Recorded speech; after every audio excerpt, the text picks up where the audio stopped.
Want to program a new flip key for your 2014-2016 Chevy Trax yourself? It's doable and can save you money. These Trax models use GM's standard immobilizer system. You'll need a blank compatible flip key, GM Part No 13598700 or similar. Make sure your Trax is unlocked and all doors are closed. First, insert your existing working key into the ignition. Turn the ignition to the on-run position, don't start the engine, then back to off. Repeat this 3 times within 10 seconds, ending with the ignition in the on-run position. You should hear a chime or see a BCM response. Next, press and hold the unlock button on the new remote for 5 to 10 seconds. The doors should automatically lock and unlock, indicating successful pairing. Repeat this process for any additional remotes you want to program, up to 4 total. Finally, turn the ignition off and test the new key. Important, you need at least one working, programmed key to do this.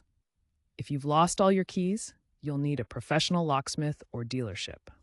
Several factors can impact your success.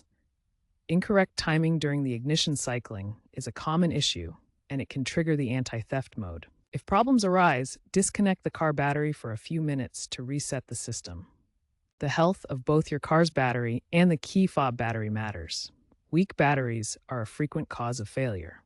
Also, be wary of counterfeit keys, which have much higher failure rates. Buy from reputable sources. Apps like OBD-Link or Autel Maxicom can streamline the programming, but require a compatible OBD2 device. While DIY programming is usually safe, attempting a fulsome reprogramming without proper tools can lead to permanent lockouts. If you're not comfortable or experience persistent issues, consult a professional locksmith or dealership to avoid potentially damaging the ECU. Remember, success rates are high, around 85% for DIY with a working key, but drop significantly without one. If the security light turns on after programming, use an OBD2 scanner app to check for a module communication error and reset the BCM manually. Understanding the BCM's role in the system can help diagnose issues.